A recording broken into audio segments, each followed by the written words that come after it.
Hello. അപ്പോൾ ചുട്ടു പൊള്ളുന്ന വെയിലത്ത് ഞങ്ങളൊരു യാത്ര പോകണം കേട്ടോ. പാലക്കാട് എന്തുമാതിരി ചൂടൊക്കെ ഉണ്ടാവും. മേക്കപ്പ് ഒന്നും ഇല്ല കേട്ടോ. കാരണം എന്താ വെച്ചാൽ ഇട്ടിട്ട് കാര്യമില്ല, എല്ലാം ഒഴുകി പോകും. അങ്ങനെ ടാറ്റയൊക്കെ പറഞ്ഞതാ വീടൊക്കെ പൂട്ടി ഇറങ്ങണം. പെട്ടെന്നുള്ള തീരുമാനമായിരുന്നു കേട്ടോ. അവർക്ക് മദ്രസ പൂട്ടിയിരിക്കുകയാണ്.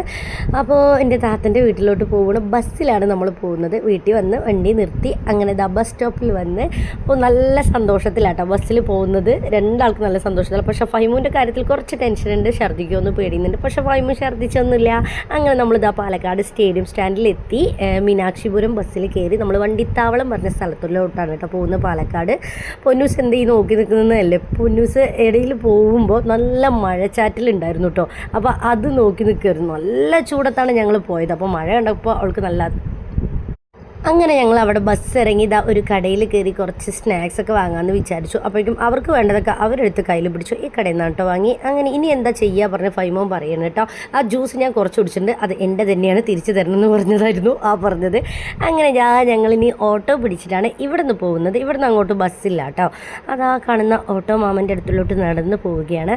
പൊന്നൂസും ഫൈക്കുട്ടൻ നല്ല സന്തോഷത്തിലാണ്. സ്കൂൾ കൂട്ടിയിട്ട് അവർ ഒരുമിച്ച് ഫൈക്കുട്ടൻ അവിടെ പോയി, ഇപ്പാൻ്റെ വീട്ടിൽ പോയി. പക്ഷേ പൊന്നൂസ് എവിടെയും പോയിട്ടില്ല. അവൾക്ക് ഞാൻ വേണം.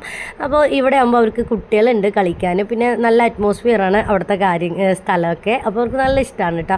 അങ്ങനെ ഞങ്ങളിതാ ഈ വഴിയാണ് എൻ്റെ താത്തൻ്റെ വീട്. അങ്ങനെ തിരിഞ്ഞിട്ടുണ്ട്, വീട് എത്തിയിട്ടുണ്ട്. ഞങ്ങളെ വെയിറ്റ് ചെയ്ത് അവരിയ്ക്കുന്നു. പേടിച്ചിരിക്കുകയായിരുന്നു കേട്ടോ. കാരണം 6 മണി കഴിഞ്ഞു. ബസ്സിൽ ആദ്യമായിട്ടാണ് ഞാൻ അങ്ങോട്ട് പോകുന്നത്. അപ്പോൾ ഞങ്ങൾ ഏതെങ്കിലും പോയോ എന്ന് പറഞ്ഞിട്ട് അവർ നല്ല ടെൻഷനിലായിരുന്നു കേട്ടോ. അങ്ങനെ കാണുന്നതാണ് വീട്. അപ്പോൾ നല്ലൊരു ഹാപ്പി ആയിട്ട് ഞങ്ങൾ 3 ആളും കൂടെ ബസ്സിൽ പോയി. അപ്പോൾ ഫൈക്കുട്ടിന് ഇഷ്ടപ്പെട്ടു. എപ്പോഴും നമുക്ക് ഇതുപോലെ പോവാം, ബസ്സിൽ എവിടേക്കും പോവാമെന്ന് പറഞ്ഞ് നല്ല സന്തോഷത്തിലായിരുന്നു കേട്ടോ.